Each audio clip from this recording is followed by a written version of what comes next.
Hi friends, ఇవాళ గుత్తొంకాయ కూర చేసుకుందాం రండి. ఇది ఓన్లీ మా పాప కోసం మాత్రమే చేస్తున్నాను, ఒక్కదాని కోసం.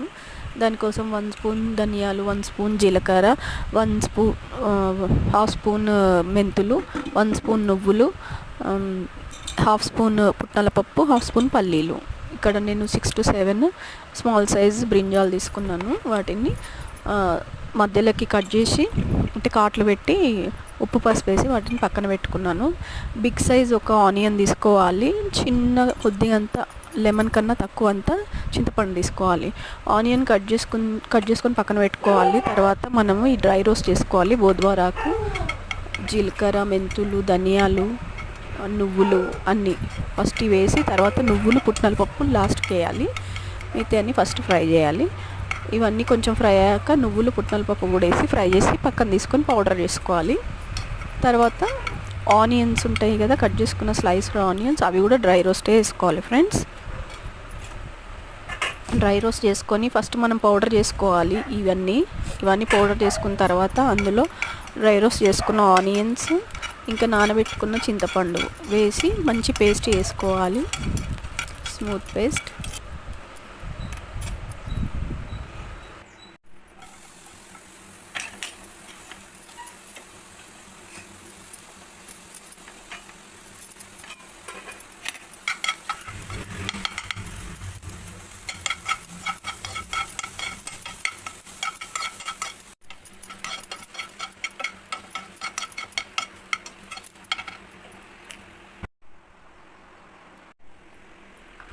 ఇదిగోండి, ఇప్పుడు అది పేస్ట్ వేసుకున్న తర్వాత అందులో పసుపు వేసుకోవాలి. కావాల్సినంత పసుపు, కారం, నేను ఇక్కడ 1 స్పూన్ కారం యాడ్ చేశాను, హాఫ్ స్పూన్ ఉప్పు, మళ్ళీ హాఫ్ స్పూన్ అల్లం వెల్లిగడ్డ యాడ్ చేసి మళ్ళీ మిక్సీ పట్టాను. ఇప్పుడు ఈ పేస్ట్ని మనం కట్ చేసి పెట్టుకున్న వంకాయల్లో స్టఫ్ చేసుకోవాలన్నమాట.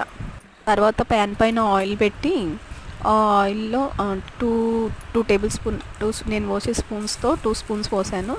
పోసి ఈ స్టఫ్ చేసుకున్న వంకాయలు ఉంటాయి కదా, అవి వేసి కొద్దిగా ఆయిల్లో ఫ్రై చేయాలి ఫ్రెండ్స్. ఆయిల్లో ఫ్రై అయ్యాక మిగతా పేస్ట్ అంతా కూడా వేసి ఫ్రై చేయాలి ఆయిల్లో.